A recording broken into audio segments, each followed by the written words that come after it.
நம்ம கன்னியாகுமரி மாவட்டத்தில் ஆர்லாய்மொழியில் இருக்கிறதா மக்கா இந்த கோவில். இந்த கோவிலோட பேர் வந்து பார்த்தீங்க அப்படின்னா குருசடி அப்படின்னு சொல்லுவோம். அதாவது தேவ சகாய பிள்ளை அப்படிங்கிற ஆலயம் தான் இந்த கோவில்.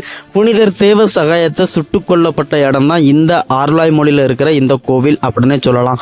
அது மட்டும் இல்லாமல் தமிழ் சினிமாவில் சிம்பு நடித்த படம் கோவில் அப்படிங்கிற ஒரு படம் வந்து பார்த்தீங்கன்னா முழுக்க இந்த பகுதியில் எடுத்த படம் அப்படின்னே சொல்லலாம். அந்த படத்தில் வர கோவிலும் இந்த கோவில் அப்படின்னே சொல்லலாம். இந்த கோவிலுக்கு நீங்கள் ஒரு நேரம் வந்தீங்கனாலே போதும், பார்க்குறதுக்கு அருமையாக இருக்கும் மக்கா. அதுக்கப்புறம் அடிக்கடி வருவீங்க அப்படின்னு சொல்லலாம் மக்கா.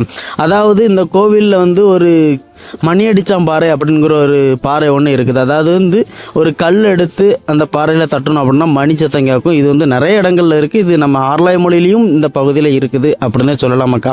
இந்த கோயிலை சுற்றி நிறைய மரங்கள் தான், ஒரு மலைக்கு மேலே குட்டி மலைக்கு மேலே தான் இருக்குது.